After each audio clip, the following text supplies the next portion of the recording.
Tennis star Eala focused on opinions that matter amid rising fame.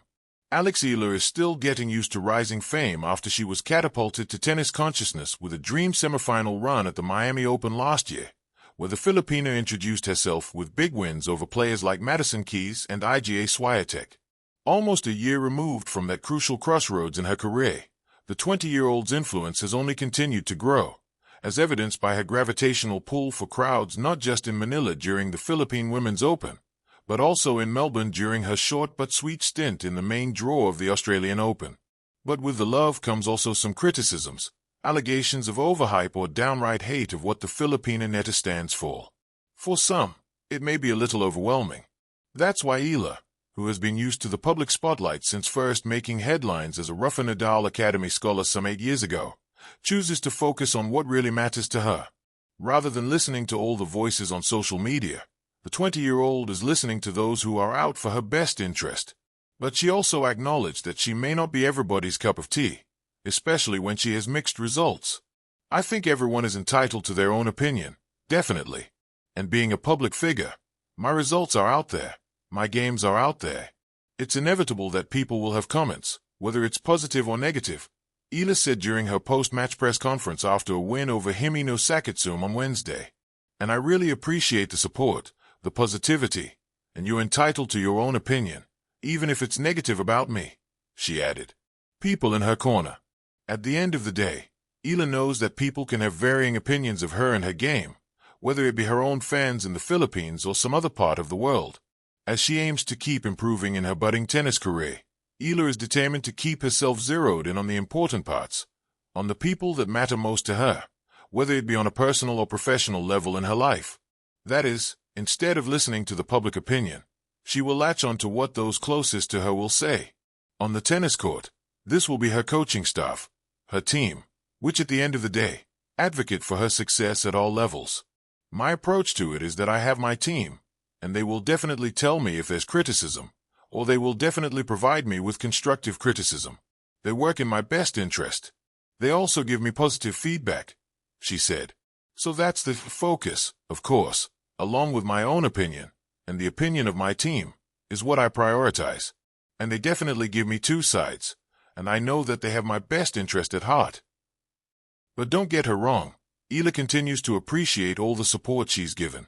That along with the constructive takes on her game is what provides her fuel to continue pushing herself to more and more ceilings in tennis. That's what I focus on the most. So, you know.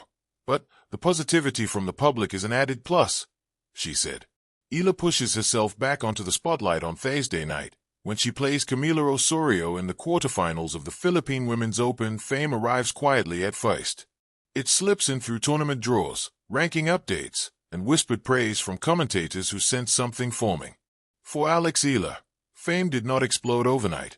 It accumulated, point by point, match by match, through years of discipline that most people never see.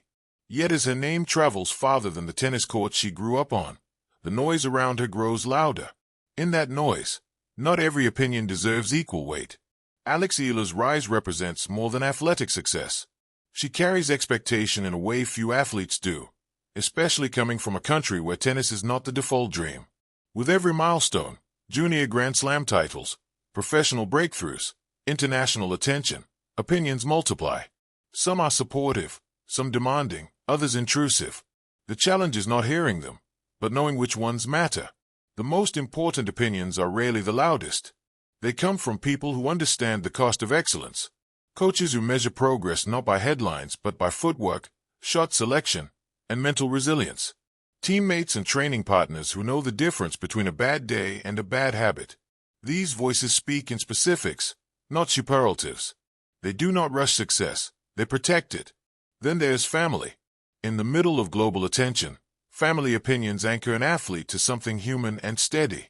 They remember Alex before rankings and sponsorships, before interviews and expectations. Their perspective is not shaped by public performance but by character. How she handles loss, pressure, fatigue, and doubt. In an industry that can reduce players to statistics, family reminds her that worth is not negotiable. Public opinion, on the other hand, is fickle. It celebrates quickly and criticizes faster. One strong performance can create a hero, One stumble can trigger disappointment. For a rising star like Eala, public opinion often carries an unspoken demand. Be great now. Be perfect always. Represent everything at once. These expectations can be motivating, but they can also distort reality. Growth in tennis is not linear. Progress includes setbacks, injuries, confidence dips, and lessons learned the hard way. Social media amplifies this distortion. Praise becomes exaggerated, criticism becomes personal, and advice comes from people who have never stepped onto a professional court.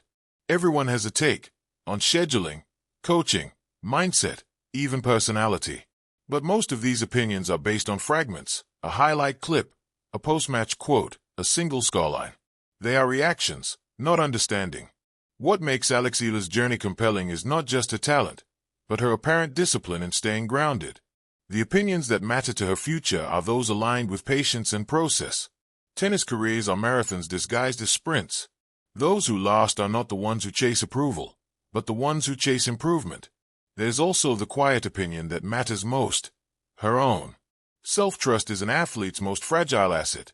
Amid rising fame, it is easy to outsource confidence to applause and rankings.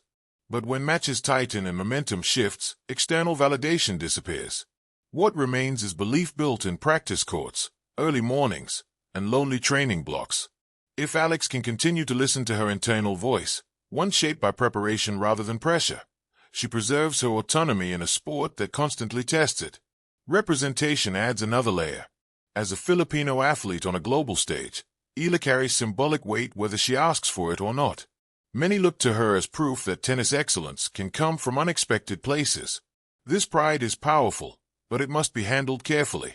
The opinion that matters here is not the demand to carry a nation, but the permission to be an individual first.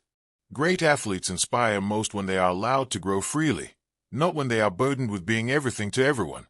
In the end, rising fame is less about becoming louder and more about becoming selective. Alex Eala's future will not be defined by trending opinions, viral praise, or harsh criticism. It will be shaped by the voices that understand the